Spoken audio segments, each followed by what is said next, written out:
विक्रम की बातें सुनकर राघव को तसल्ली मिली और उसने हल्की सी मुस्कान के साथ विक्रम से कहा, तो फिर ठीक है विक्रम, हम लोगों को अभी के अभी जैसलमेर के लिए निकलना होगा, क्योंकि मुझे पूरा यकीन है उस राणा सा के आदमी ही सिया को यहाँ से उठा कर ले गए हैं। पिछली बार तो मैंने उस राणा सा को छोड़ दिया था क्योंकि उसने मुझे ठाकुर से आगाह किया था, लेकिन इस बार मैं उसे नहीं छोड़ूंगा। इस बार मैं उस राणा सा को ढूंढ निकालूंगा और उसे जान से मार डालूंगा। तभी विक्रम ने कुछ सोचते हुए राघव से कहा, लेकिन यार राघव, तू इतना अश्योर कैसे है कि वो गुंडे राणा सा के आदमी है?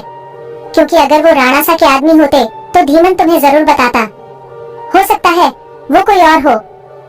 विक्रम की बात सुनकर राघव के दिमाग में एक आइडिया आया और उसने कुछ सोचते हुए बोला, शायद तुम ठीक कह रहे हो विक्रम, अगर वो राणा सा के आदमी होते तो धीमन को जरूर पता होता, लेकिन ये नया दुश्मन कोई और ही है जो सिया को ढूंढते हुए धीमन तक आ पहुंचा।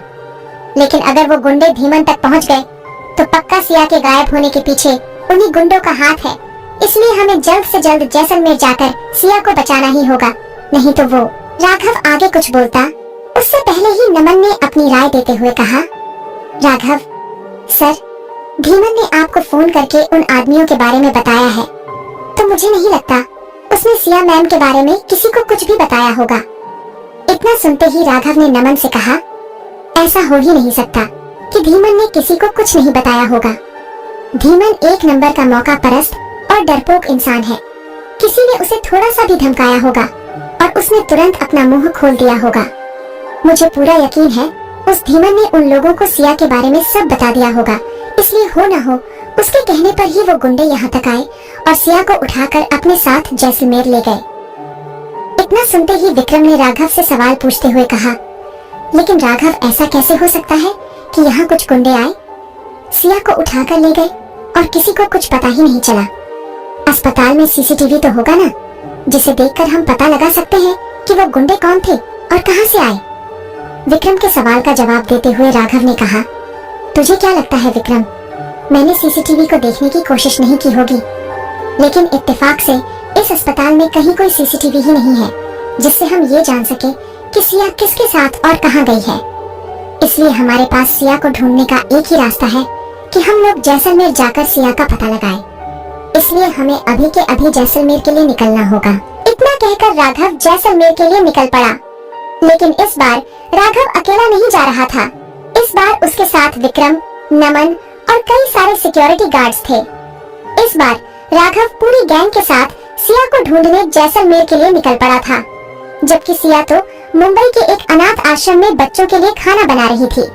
सिया को तो पता भी नहीं था कि वो जिस राघव को समाज के सामने शर्मिंदा होने से बचाने के लिए उसे छोड़कर आई थी, वही राघव सिया के लिए एक बार फिर ऐसी जगह जा रहा है जहां उसकी जान को खतरा था।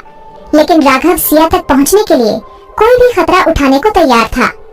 तभी सिया के गायब होने की खबर सिंघानिया मेंशन तक पहुंच गई और जैसे ही दादी के कानों में यह खबर पड़ी कि सिया अस्पताल से गायब हो गई, वैसे ही दादी की खुशी का कोई ठिकाना नहीं रहा और उसने खुश होते हुए शांता से कहा, शांता, अपने साथ साथ घर के सभी नौकरों चाकरों को लगाओ और जल्दी से ढेर सारा खाना बनाओ।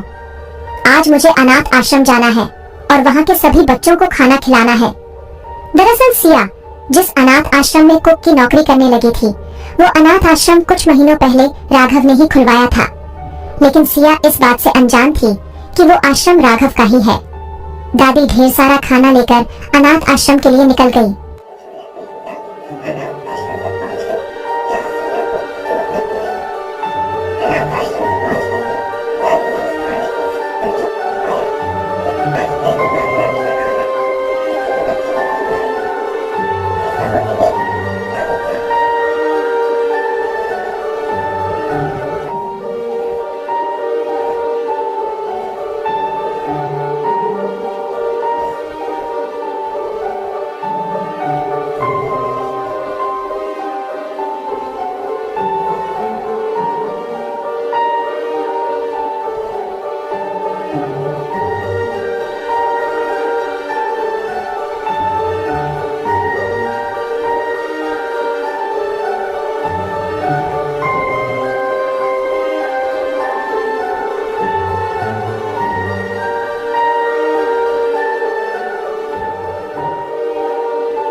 देते हुए मानसी ने तुरंत सिया को बुलाया और सिया की तरफ हाथों से ही इशारा करते हुए बोली, ये लीजिए, दादी आ गई, हमारी नई कुक मिसेस सिया।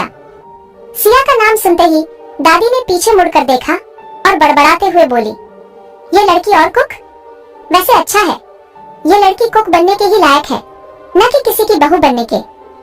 इतना कहकर दादी सिया के पास आई और मुस्कुराकर सिया पर ताना कसते हुए बोली, तो आखिर तुम्हें तुम्हारी औकात याद आ ही गई।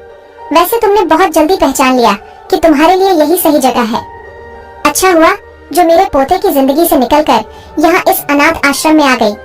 कम से कम मेरा पोता अब खुश तो रहेगा।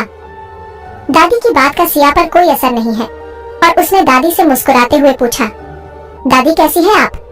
अब तो आप खुश है ना, क्योंकि अब आपको समाज के सामने शर्मिंदा नहीं होना पड़ेगा और न मेरी वजह से राघव को किसी के सामने झुकना पड़ेगा। इतना सुनते ही दादी ने गुस्से में कहा, सुन लड़की, मैं तेरी कोई दादी वादी नहीं, मैं सिर्फ और सिर्फ अपने पोते की दादी हूँ। तुझ जैसी चरित्रहीन लड़की से मेरा कोई वास्ता नहीं है। और हाँ, एक और बात, अगर तू मुझे खुश देखना चाहती है तो मैं तेरे आगे हाथ जोड़ती हूँ, वापस पलटकर मेरे पोते की जिंदगी में मत आना, वरना वो कहीं मुंह दिखाने के लायक नहीं रहेगा। दादी की बात सुनकर सिया ने नम आंखों से मुस्कुराते हुए दादी से कहा, आप चिंता मत कीजिए दादी, मैं अब राघव की जिंदगी में कभी लौट कर नहीं आऊंगी। अब न आपकी खुशियों में कमी आएगी और न ही मेरी वजह से राघव को किसी के आगे शर्मिंदा होना पड़ेगा। सिया के मुंह से इतना सुनते ही दादी ने मुस्कुराते हुए कहा, थैंक यू लड़की, तूने ये बात बोलकर मेरे मन का बोझ हल्का कर दिया। अब मैं निश्चिंत होकर अपने राघव के लिए लड़की खोजना शुरू कर दूंगी। फिर एक सुंदर, संस्कारी और सुशील लड़की से अपने राघव की शादी कराऊंगी।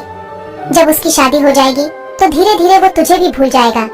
फिर देखना, मेरे राघव की जिंदगी में खुशियां ही खुशियां होंगी।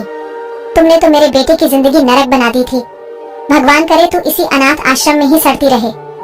इतना कहकर दादी अनाथ आश्रम से जाने लगी। तभी पीछे से तन्वी ने ऊंची आवाज करते हुए बोला, अरे मैम, अभी आपने कुक के लिए पूछा था ना, तो आप चाहे तो सिया को अपने साथ ले जा सकती है। तभी दादी ने पीछे मुड़कर अपने सर का पल्लू ठीक करते हुए कहा, इसके जैसी लड़की को तो मैं अपने घर में काम वाली बाई तक न रखूं, और तू खाना बनाने की बात कर रही है।